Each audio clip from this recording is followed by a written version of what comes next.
Hi అండి, అందరికీ నమస్కారం. Welcome back to our channel. ఈ రోజున వచ్చేసి మన రాష్ట్రంలో అయితే పెన్షన్దారులకు అయితే పెన్షన్లు అనేవి ఎప్పుడెప్పుడు వస్తాయని చాలా మంచి పెన్షన్దారులు అయితే ఎదురు చూస్తున్నారు కదా. సో దీని గురించి అయితే మనం అయితే ఈ వీడియోలో అయితే చర్చించుకుందాం. ముందుగా చూసుకుంటే మన రాష్ట్రంలో అయితే పెన్షన్దారులు గత 2 సంవత్సరాల నుంచి ఇలా వింటూనే ఉంటారు, పెన్షన్లు ఎప్పుడు ఇస్తారు అన్నట్టుగా.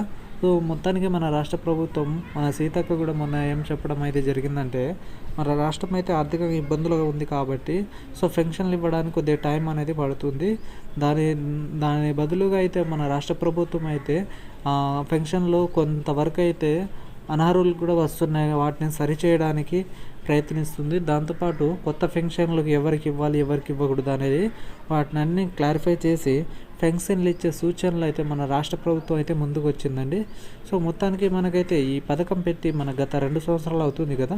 సో వికలాంగులకు మరియు ఒంటరి మహిళలకు వృద్ధులకైతే మొత్తానికైతే వృద్ధులకు, ఒంటరి మహిళలకు 4016, వికలాంగ సోదరులకు 6016.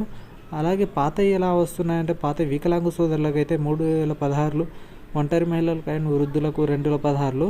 ఈ పెన్షన్లు అనేవి కొత్తవి మనకు ఎప్పటి నుంచో చెప్తున్నారు, కానీ గత 2 సంవత్సరాలు అయింది, ఇప్పటిదాకా ఎటువంటి పెన్షన్లు ఇవ్వడం లేదని పెన్షన్దారులు అయితే చాలా ఇబ్బంది పడుతున్నారు.